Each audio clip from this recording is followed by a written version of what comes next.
To the Supreme God, to the great Divine Father and the great Divine Mother, thank you for your priceless blessings,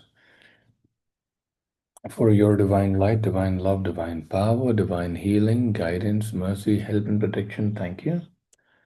To our great spiritual teacher, to all the great spiritual teachers, to all the great gods and goddesses, to all the great, great ones, we incredibly humbly thank you for your great blessings. We thank you so much. Thank you, thank you, thank you, thank you, thank you. Thank you so much.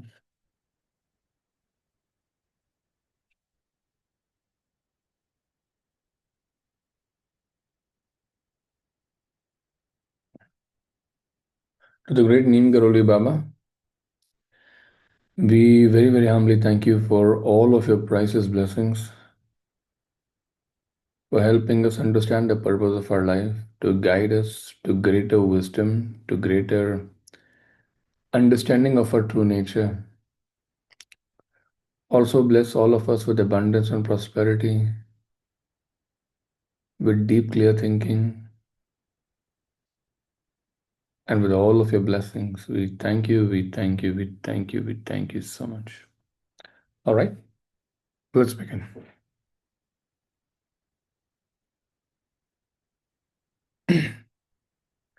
PDF page number 274, book page number is 254. Okay.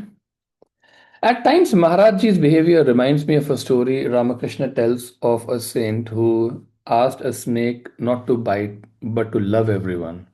The snake agreed, but then many people threw things at the snake. The saint found the snake all battered.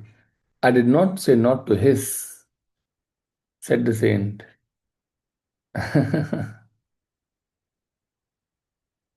I was getting so angry at Maharajji because I was sick of hearing him say that I was good. I was so tired of the words "bahut acha." One Once he went on for 10 minutes telling this man how good I was, and I just got up and left. I could hear him screaming this bahut acha like a mantra as I walked away. I went back and sat by the Havan, and Maharaj later came back there and called me over. I was still angry. I was thinking, why can't he leave me alone? I want to sit here by myself. But I went over anyway. And he said, oh no, she's angry. She has to drink some milk. So he had some milk brought and I had to drink it. Whenever I would get angry, Maharajji would have someone bring me warm milk or sweets or some cardamom pods to chew. He said these things soften anger. Ah, warm milk, sweets, or cardamom pods soften anger. So cute. I once found myself becoming very angry while at Maharajji's temple. Most of the anger was directed against my fellow Western devotees. Although there were perhaps some justifiable reasons for the anger, the fever pitch to which it had risen at the end of the 2 weeks was surprising, even to me. I was at that point that I walked into the temple and arrived late. All the Westerners were sitting in the usual row on the porch on the opposite side of the ashram courtyard from where Maharajji was sitting. From here, they could watch him from a distance while they were taking prasad, lunch in this case. When I arrived and sat down, one of the Westerners brought over a leaf plate of food and had been saved for me. They had been saved for me. And at that moment, the fury broke, and I took the leaf plate and threw it. From across the courtyard, Maharaji watched. Almost immediately, I was summoned to his presence, and I crossed the yard and knelt before him. Something troubling you? Yes, yes. I said, looking over at all the Westerners. I can't stand adharma. Those behaviors which people manifest that they take them away from God. I can't stand it in them, pointing to the Westerners, and I can't stand it in me. In fact, I can't stand anybody at all except you. And as I looked at him, I felt that he was my only safe harbor in the darkness of my soul. And I began to cry. Not just to to cry but to wail. Maharajji patted me vigorously on the head and sent for milk. When I could see through my tears, I saw that he was crying too. He fed me the milk and asked me if I loved him. I assured him that I did. Then when I had composed myself sufficiently, he leaned up close and said, I told you to love everybody. Yes, Maharajji, but you also did not tell me. Sorry. Yes, Maharajji, but you also told me to tell the truth. And the truth is that I just don't love everybody. Then Maharajji came even closer so that we were practically nose to nose, and he said, love everyone and tell the truth. That way, he said he said it, left the way he said it left no doubt about the way it was to be. For a fleeting moment, I had an image of a casket, apparently symbolic of my death. I want to search the word casket. What does it mean?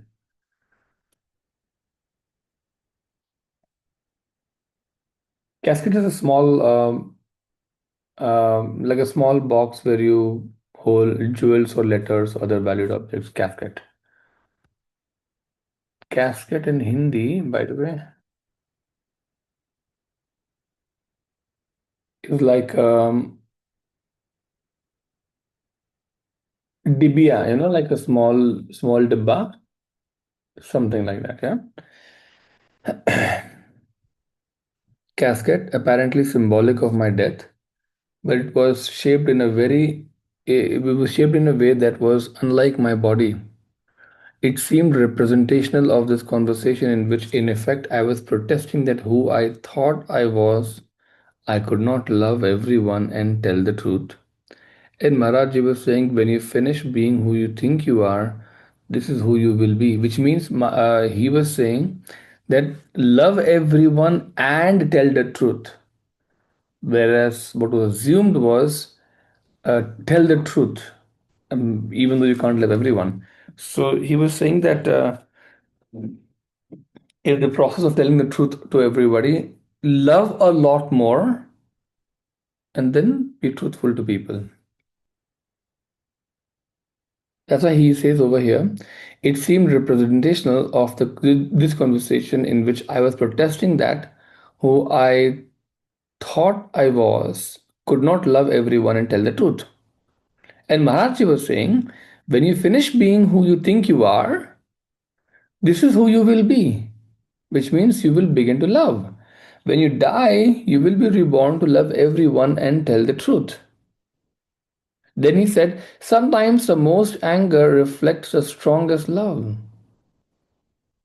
Looking across the yard at those Westerners, towards all of them whom I self righteously felt anger, I saw suddenly that the anger was at one level, while immediately beneath that is, at a slightly deeper level, was incredible love. Two planes of relationship in which a person might say, I love you, but I don't like you. Like sometimes children, when they make a mess of things, parents shout, they may not like the children at that time or like what they're doing, but they love them, right? And if Maharaj's instructions were to be carried out, there was no doubt that they were, for he was my guru for better or worse. The anger would have to be given up to make way for love.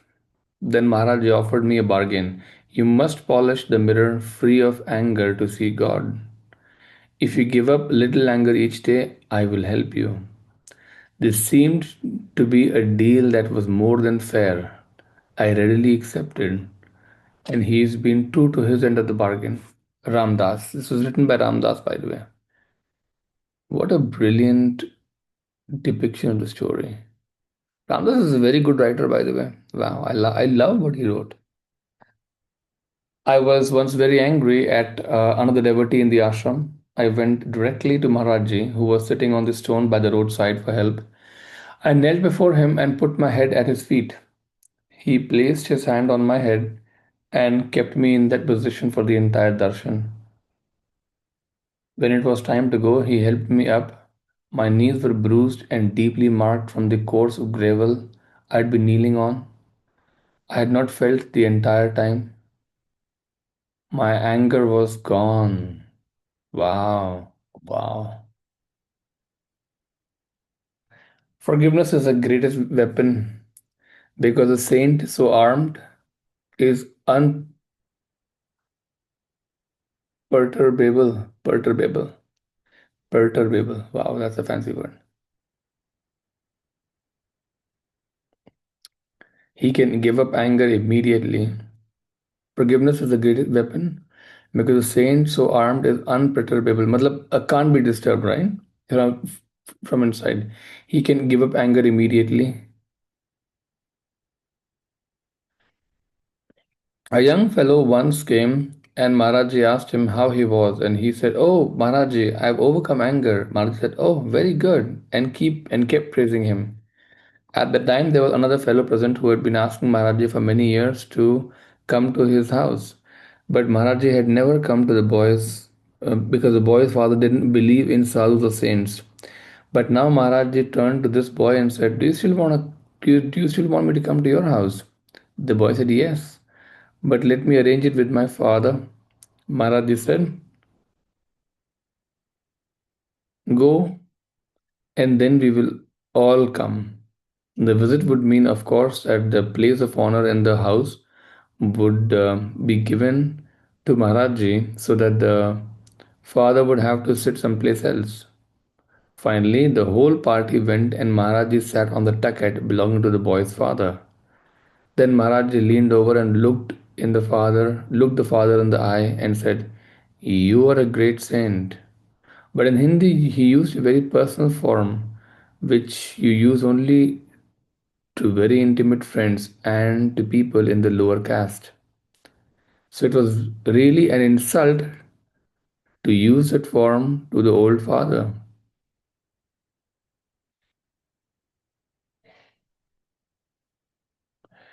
But in Hindi, he used the very personal form which he used to very intimate friends and to people in the lower caste. So it was really an insult to use that form to the old father. The old man got upset but held himself together. A little time passed, and Maharaji leaned over again and said, "You're a great saint." By this time, the father's face got red and he was getting worked up, but he still kept control. A few more minutes went up by, and Maharaji leaned over and said the same thing again. This time, the father completely lost it. He got up and started screaming at Maharaji, "You're no saint. You just come in and eat people's food. You take their beds. You're a phony." At this point, the young fellow who had overcome anger leaped to his feet, grabbed the father by the collar, started shaking him and saying, "Shut up! You don't know who you're talking to. He's a great saint. If you don't shut up, I'll kill you." At this point, Maharaji got up, looked around, bewildered, and said, "What's the matter? What's the matter? Why don't they want me here? We should go. They don't want me here." So he got up and started walking out.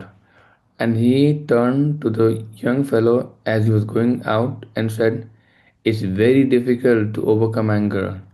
Some of the greatest saints don't overcome anger." The fellow said, "But Maharaj, he was abusing you." "That's right, he was abusing me. Why were you angry?" Oh, wow. Wow, my God. It's phenomenal, man. The ways the lessons are taught is phenomenal.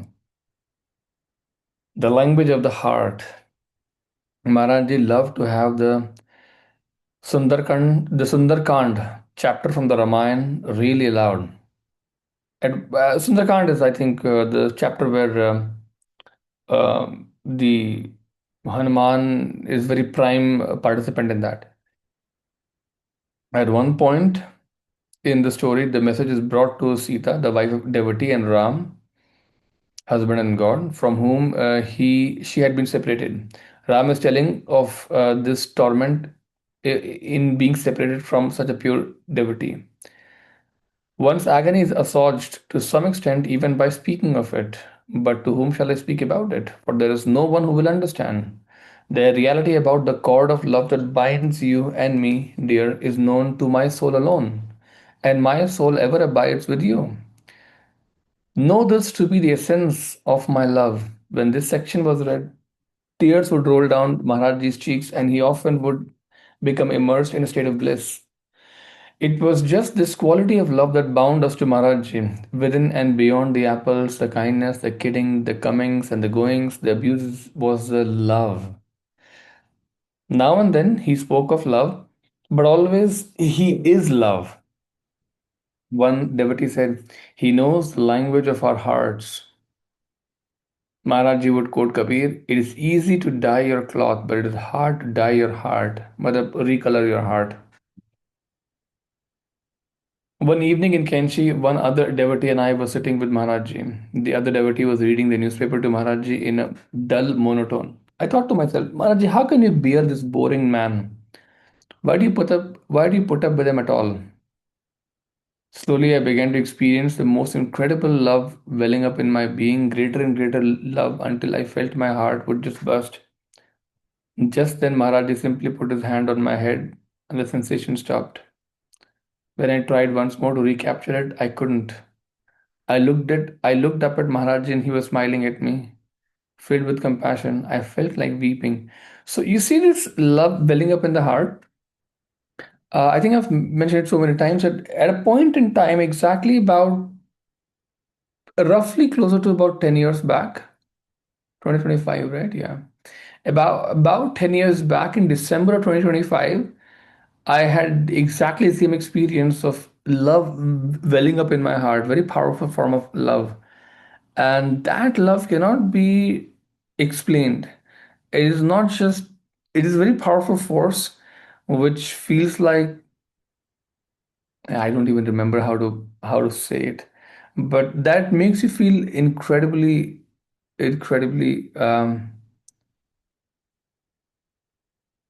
blissful. And that is very true, huh? By the way, when you talk about deep meditation, that is very true. It really transforms you inside out. Now, that was a 7 second experience, not even a 10 second or 20 second. That was just a 7 second experience. But I realized what lied ahead on the path of meditation, something which is absolutely worth moving towards.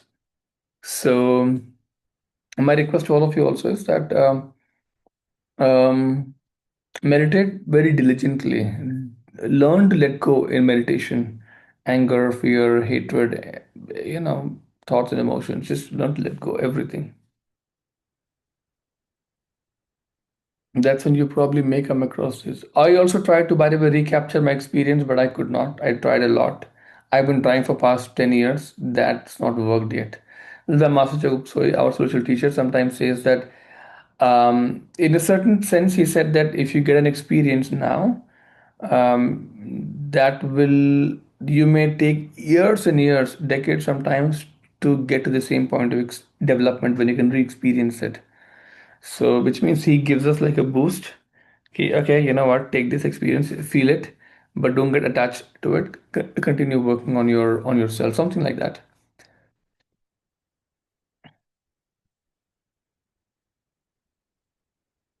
The heart never grows old. I desired to have Maharaji come to visit my home, but kept putting off asking him. I had told Dada of my desire, hoping that he could help me to invite Maharaji. I just met Maharaji for the first time a few weeks before. One day I was standing outside the window where Maharaji was. When he called me in, just he and Dada were in the room.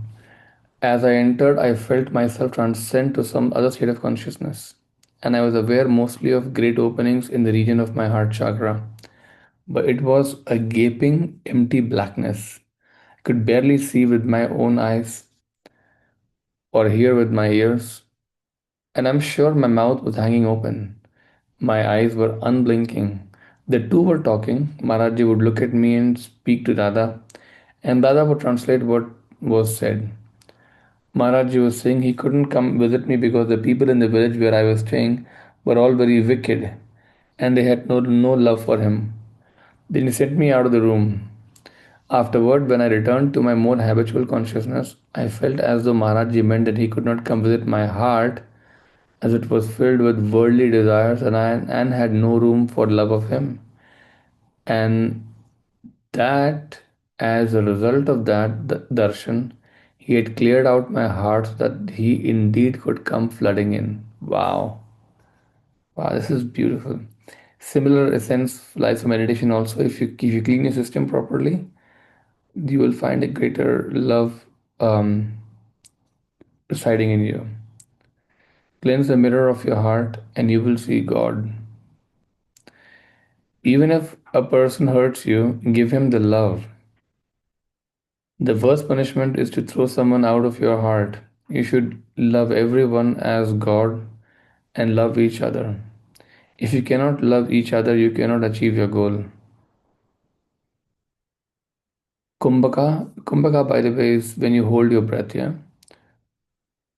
Kumbhaka, retention of breath, can be attained through bhakti, devotion also. When the emotion reaches the climax, the breath stops and the mind becomes fixed. Wow, this is the core of meditation in Twin Hearts when you do this properly. Such peace and love I never got from anyone in the whole world. Not from my mother, not from my father, not from my wife, not from anybody. Extraordinary. Never hurt another's heart. A saint's heart melts like butter. No, it melts even more than butter. Butter only melts when you put it in near the fire, but a saint's heart melts when anyone else's heart comes near the fire. Maharaj Ji quoting Kabir. Wow. When asked to relate some stories of Maharaj Ji, a devotee said, I have been with them only a short time, 28 years. So I don't know any stories.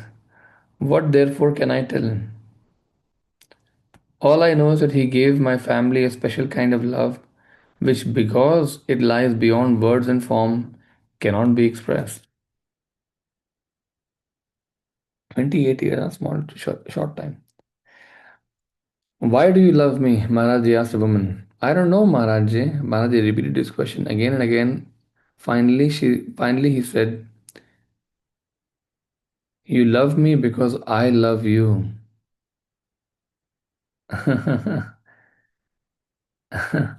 So in a similar, I think, example,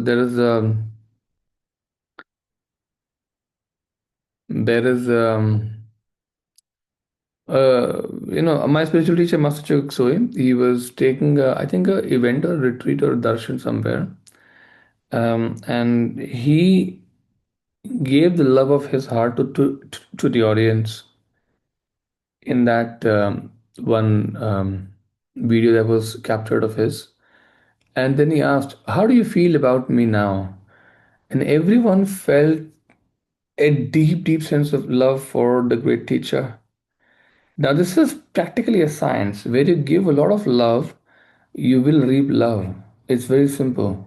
And this is true for all of us also, by the way. They just can do it at a much higher level, of course. We are still learning how to give love, right? He's almost completely proficient, for example.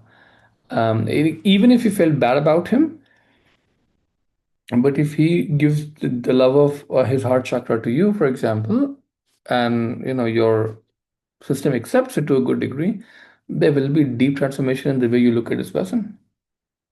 Likewise, um, there are many examples where people projected love, a lot of love to so many people actually.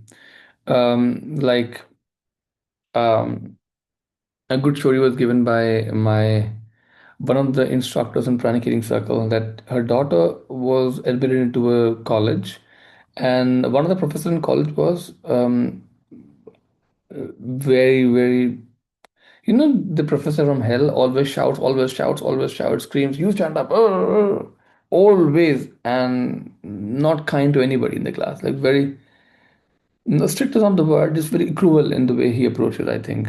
That's what I understand.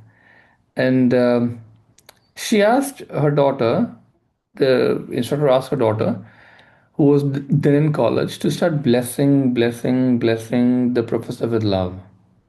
After every meditation, bless the professor with love. And sooner or later, I think after a month or so, the professor changed his behavior only towards that one lady, I mean, that one girl. Towards every other person in the class, the behavior was exactly the same.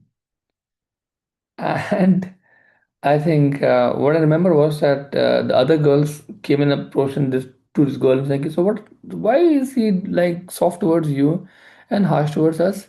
Then she talked about meditation, twin hearts, and the technique of blessings, and then they would all the girls would get together, in her house on a Sunday.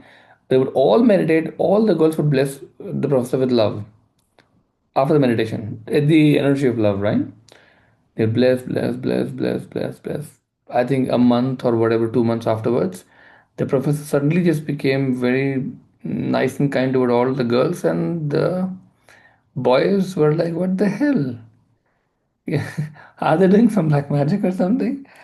But I hope you get the point, that like if you give a lot of love to somebody, true, very solid dose of love to somebody, it will be returned back to you, and that person will also begin to have good thoughts or love towards you. A devotee asked, will our love for each other interfere with our love for you? Maharaji replied, if love is pure, it interferes with nothing. Wow. A Western devotee of Maharaji went to have darshan of Deoria Baba, a renowned and respected saint of North India. When devotee returned to Maharaji, she told him that saint had said Maharaji was an incarnation of love. Why? That wicked man. What does he know? Who does he think? Who does he think he is?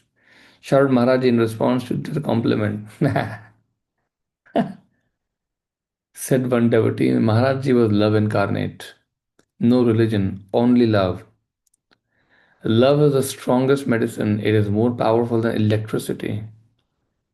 By the way, you know how the great initiates are there who can wake people from the dead? They are able to somehow heal the body, reattach the soul, give it a new purpose. Maybe, I don't know. I am just assuming that part of it is possible also. Um, so I'm assuming, yeah, if the body is not proper, very, very badly damaged, it is possible to do all of these things. So that my understanding is that that is done through love, the energy of love, but not the love that you and I think. It's a very high form of love, which can actually make it possible. A devotee asked, "What do we do if we feel darkness or separation?" If you love God enough, there will be no separation, replied Maharajji. If you love all, there can be no demon. Which means you've got to love God more and more and more if you feel darkness or separation. Love all men as God, even if they hurt you or shame you. Be like Gandhi and Grai. By the way, if he's saying the word Gandhi over here, and by the way, perhaps Yogananda talked about Gandhi. He's talking about Gandhi. My spiritual teacher also respects Gandhi a lot, which means what people talk about Gandhi in a negative sense is absolutely not applicable. It's just filth and dirt flying around of a great, great man. And very important to know that the principles that Mahatma Gandhi, by the way, he's the only one who's called Mahatma. So it's very important to understand that the principle of non-violence he taught and he preached are very required for almost all of us. By the way, in the sense, no, the non-violence over here first, the non-violence over here, then non-violence in action also. That's the way the flow goes. And Gandhi wasn't that great. The great teachers of the world wouldn't talk about him. What if you fear God more than you love him? Asked a devotee. Fear of God is just another kind of love. Uh-huh, see? Fear of God is just another kind of love, answered Maharajji. I could have been such a great saint if I weren't so compassionate. Keep me in your heart.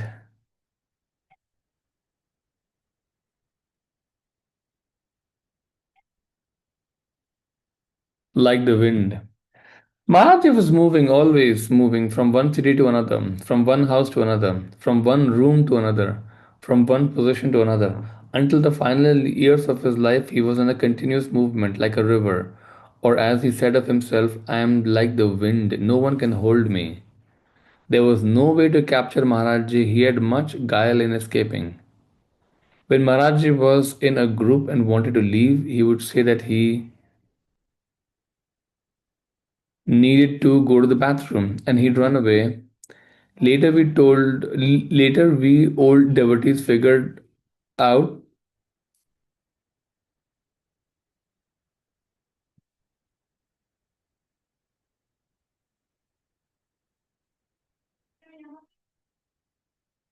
Later we old devotees figured out this ruse and he had to find new ones. I think I cried and laughed and sang all the time I was with him. I saw him 7 or 8 times in 1965, never for more than a day at a time, and always in different places. He operated differently back then. He was traveling back and forth across northern India from Calcutta, but he would be off like a thief in the night in a devotee's Mercedes. He never stayed anywhere for long. When Maharajji would get out of the car, his eyes would be incredibly open, sparkling. Everyone said that when he traveled in a car, he'd be very attentive, hanging halfway out of a window, looking at everything. And when he'd get out of the car, his eyes would be wide open, looking around at everything. I remember Dada once laughing about a car ride with Maharajji. Dada said that Maharajji wouldn't just stop talking, wanting to know everything, asking about everything just like a child. You had to give him total constant attention, and he would give step by step instructions to the driver all along the way. Turn right, turn left, turn around, go back. We left about 2 hours too early to catch the train. Still, he said, oh, we're going to be late. We're going to be late. We should have left earlier. Maharajji was talking like that constantly. Oh, der ho gayi. It's late, it's late. This time he was just frantic. Everyone one was sitting there, unable to say anything. Maharajji was saying we should have gotten our tickets earlier. We won't get on the train. It was so funny. We got there about half an hour early. About an hour and a half early. HC said that on the long train rides when the mothers or the Mahas were traveling with Maharajji, they would often sit around him. Maharajji would sometimes sit on the floor of a private compartment and they would chant for hours in rhythm to the clacking of the train. The train does like a kadak kadak kadak kadak kadak kadak, right? The clacking of a train, right? He would chant in accordance with it. So he says ki Maharajji would sometimes sit on the floor of the private compartment and they would chant for hours in rhythm to the clacking of the train. One favorite, which even now I have heard a mother reciting as she worked, is from Kabir. Deen bandhu deen nath, mere dore तेरे हाथ मेरी डोरी तेरे हाथ. Compassionate friend, compassionate Lord, my puppet strings are in your hand. Maharaji was right next to door to us. Maharaji was right next door to us on the train. Around 3 o'clock, he came pounding on our door, hammering it on with both fists. I knew immediately it was he. I leaped up and threw open the door to find Maharaji was standing out there with his arm along one edge of the door and his other arm was on his hip. He said, Kya time ho gaya? What time is it? It was almost 3:30 a.m. for us to get off. In Mathura station, everyone was asleep on the floor, and as we stepped among the sleeping people, Maharaji said, Sab sote hain, everyone asleep, sab sote hain. He kept looking back and forth, saying it over and over again. Kyun? Why? Why is everyone sleeping? Shiv Charan said, Baba, it's 3:30 in the morning. बहुत देर हो गई. It's very late. I was thinking, well, we're all asleep. You know how it is. Asleep in illusion. Yeah, see? Asleep in illusion. It was a very beautiful moment. Especially beautiful was his waking us up. That was the only time that ever happened to me. Maharaji wakes you up with "Let's go." Maharaji would often have tickets purchased for one destination and then, knowing that that the devotees would wire ahead, get off at a station preceding that and stop. Maharaji would say about Anandamayi Ma. By the way, this was her school was the one where I studied when I was in Rishikesh. I was a child, like my mom was posted there. Maharaji would say about Anandamayi Ma, another great saint whose travel schedule was published and who always had crowds around her. It's terrible what her devotees do to her, keeping her locked up within their eight gates, referring to the way in which they kept her a captive of their love. Maharajji is like Ganga. It flows down to Haridwar and they build a pilgrimage center. But the river is not concerned about the pilgrimage center, it just flows on. At Allahabad, the same thing, and again at Banaras. Maharajji was visiting the city of Bareilly when a devotee told him that he had to go to England for a few days on business. And he asked Maharajji to accompany him there. Maharajji said, "Let's go." They went by air and spent 3 days in a good hotel. After 3 days, Maharajji insisted that they return immediately to India. The devotee argued that his work wasn't finished. He'd need only 2 more days. Maharajji said, "No, no, let's go." Then the telegram arrived saying that the devotee's wife was very ill. They left that night. Afterwards, when asked about the trip, Maharajji would laugh and say, "I went, I drank milk and ate fruits."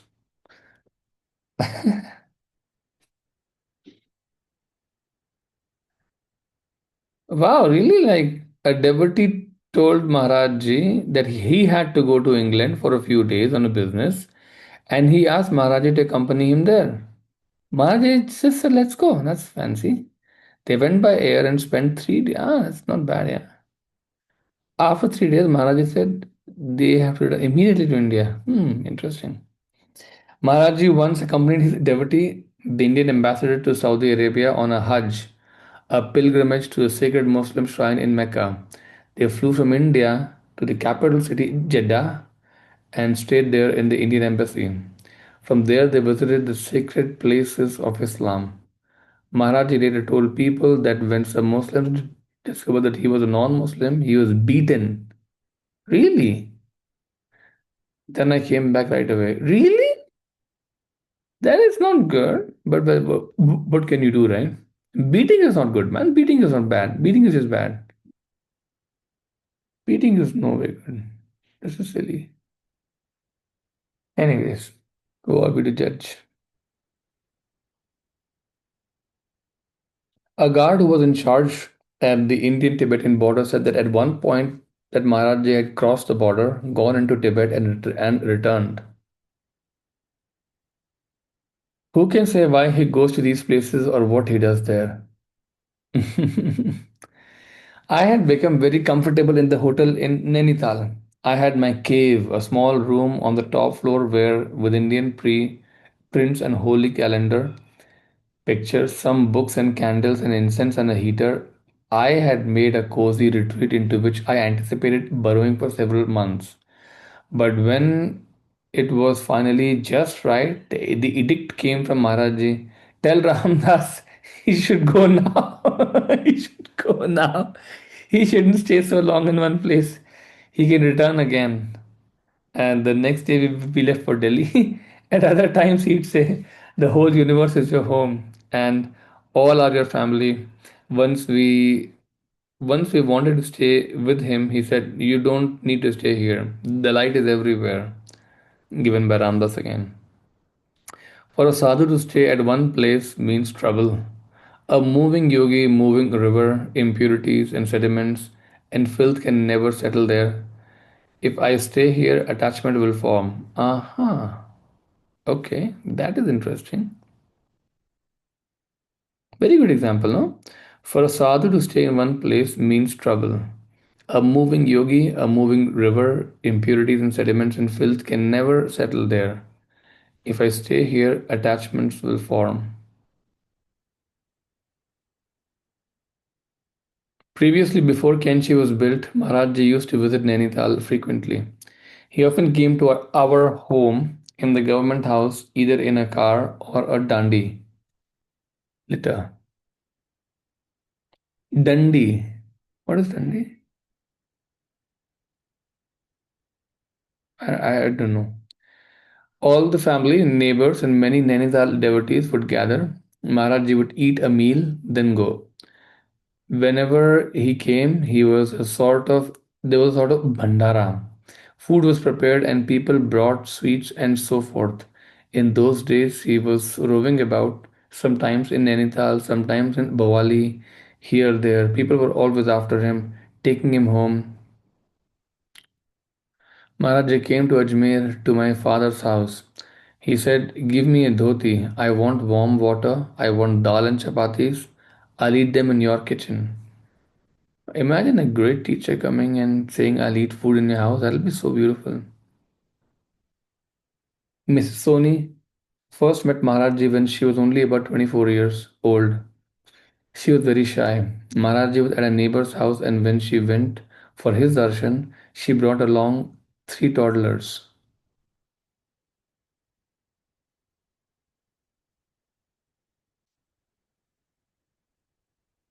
When she went for his darshan, she brought along three toddlers. As soon as she entered, Maharajji said, I'm going to your house.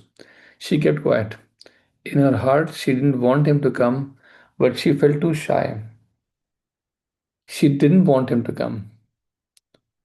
Other women urged her, saying that the people begged him to come to their home and he wouldn't come. And here he was asking to come to her home. Still, she didn't want him to come. Finally, Maharaj said, get up, let's go. And off he went to her house. Fortunately, it was some feast day and she'd prepared the traditional foods. Maharaj ate everything he was offered. Oh, I don't know, why would she not want?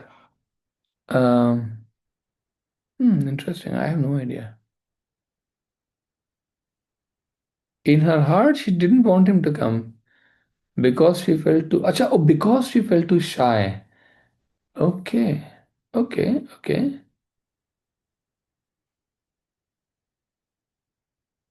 In speaking of the yatras, pilgrimages, R said that Maharajji would always sneak away to visit devotees when traveling in the south. He said Maharajji would never speak of them. He has devotees everywhere. You can't know how many and where they all are. I first met Maharajji in about 1930 when I was a schoolboy. Father was a great devotee.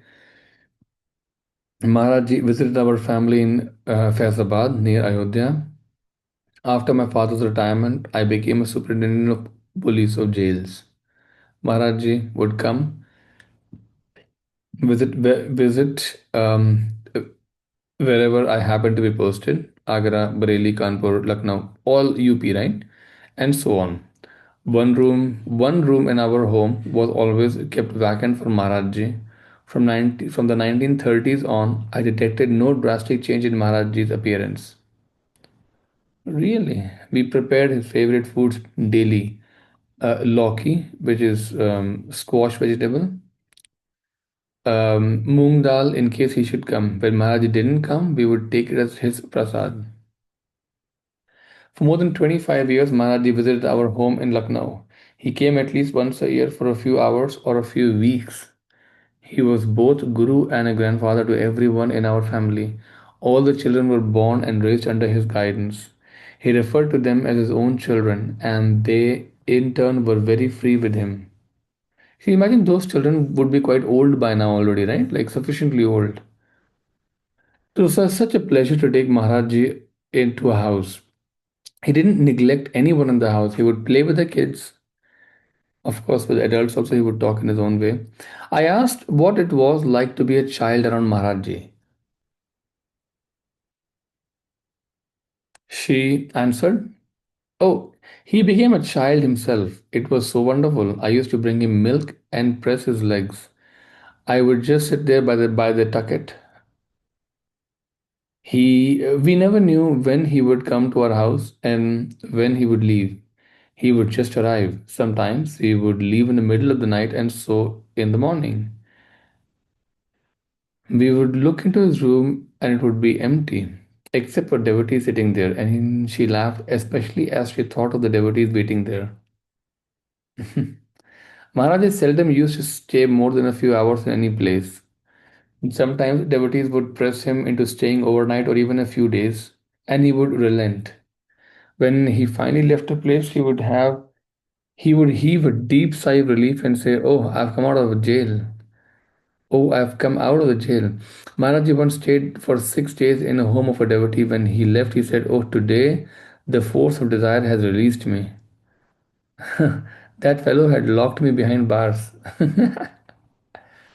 Once he invited Maharaji to our house, and he said that he would come. We made our house ready, cleaned it, and laid out the special things for his visit, prasad and all. For 5 days we waited for him to come, but he never came. Later, when we saw him again, we asked why he didn't come, and he said, "I didn't feel like it." Truthful, very truthful.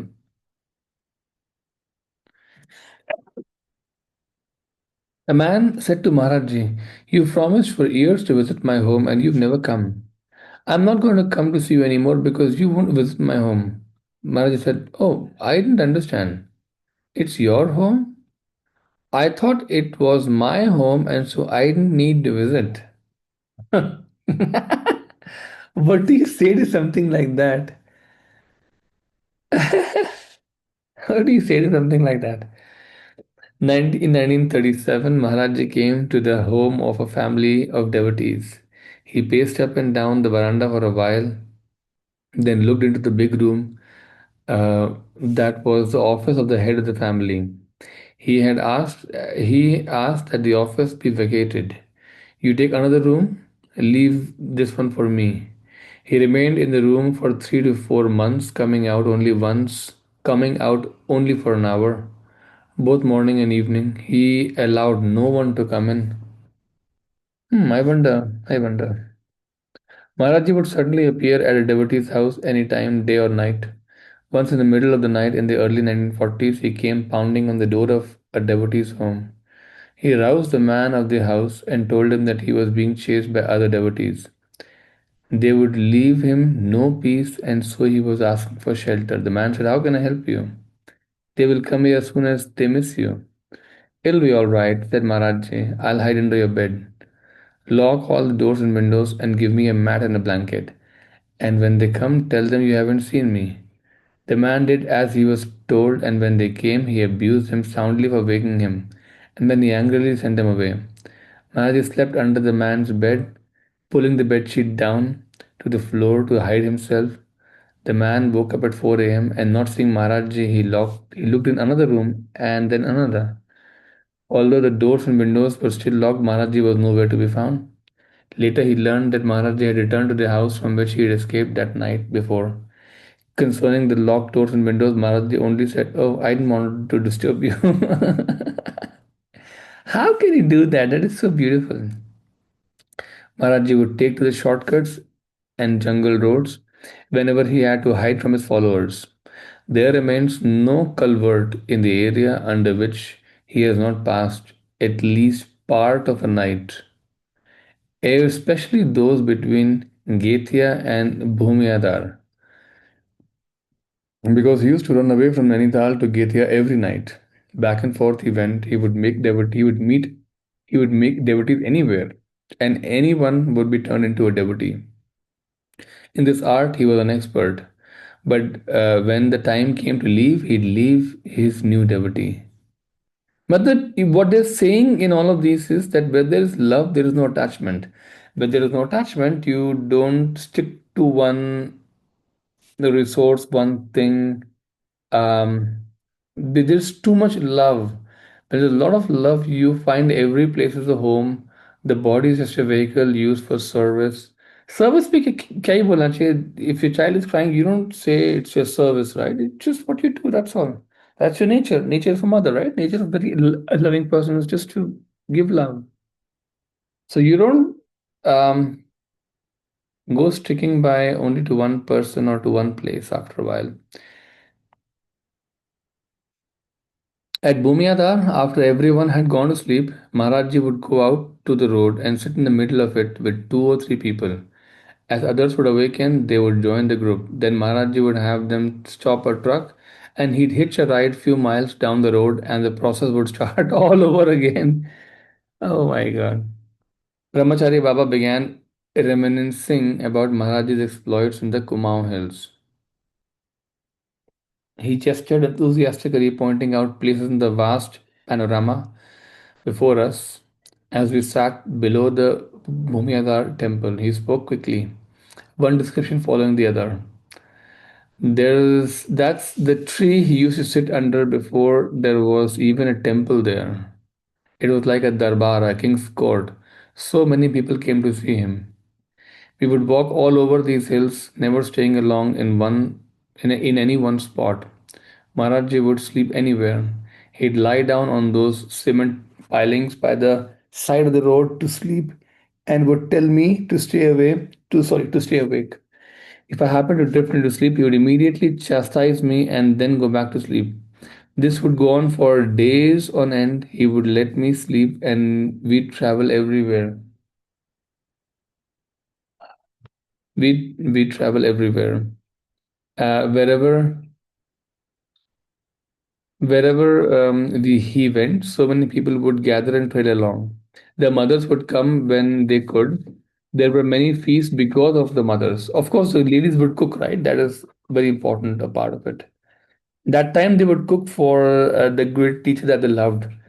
I'd been given an inside room in the home where Maharaj and I were visiting. Late in the evening, Maharaj said to the older couple whose house it was, "What are you doing letting a young man sleep inside there?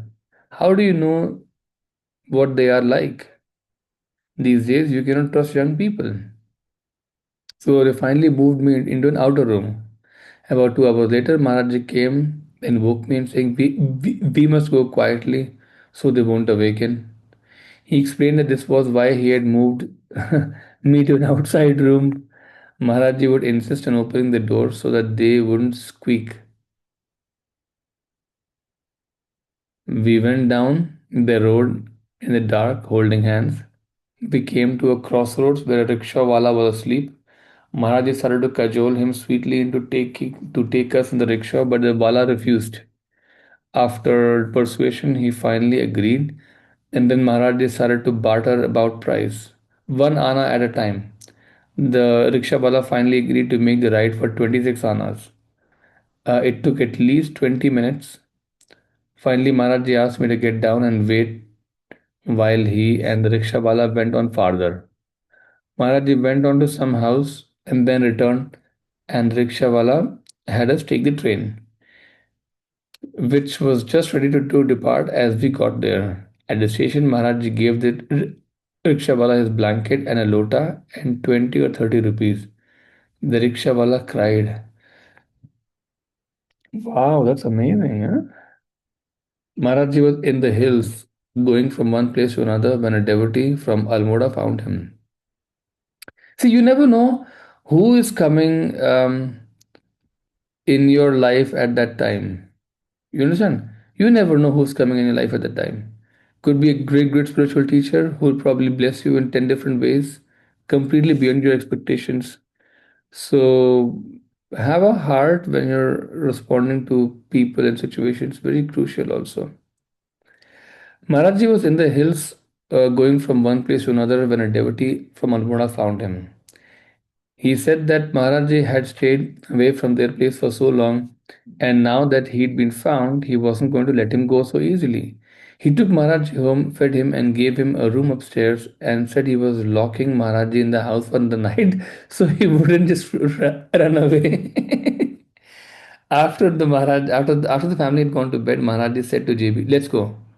Maharaji and JB take off his dhoti and tie one end to the house and throw the other out the window. First Maharaji and then JB climbed down and ran away. Oh my god, really? That's fancy. Outside the city, they came upon a small hut with a small lamp burning. Maharaji knocked, the little old ladies answered and started abusing Maharaj. Sorry, what? Maharaji knocked and little old lady answered and started abusing Maharaji for coming so late. She said she was expecting him hours ago and had food all ready at the time. Maharaji went in and ate. Oh, how nice! How nice! He was a nomad. You see that? He would go on roaming about. He would visit the devotees. You don't go to him. He comes to you. Wow. Pyari Lal Sah. I think this is the photographer, Pyari Lal Sah. Three cute kids. How beautiful. This we will read from next time. Just your closing prayer. To the Supreme God, Divine Father, Divine Mother, thank you for your great blessings. Thank you so much. To our great spiritual teacher, to all the great spiritual teachers, to all the great gods and goddesses, to all the great, great ones, we incredibly humbly thank you for your great blessings. Thank you so much. Thank you, thank you, thank you. So, this is good. A very, very good chapter has been finished. Um, we read approximately 18, 19 pages, which is good. Actually, very good.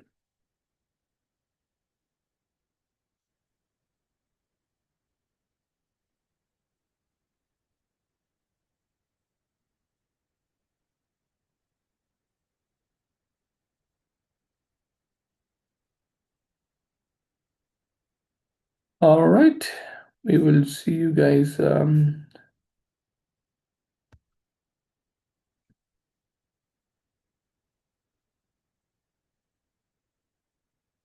next Saturday. Yeah. Take care. God bless all of you. Bye bye. Take care.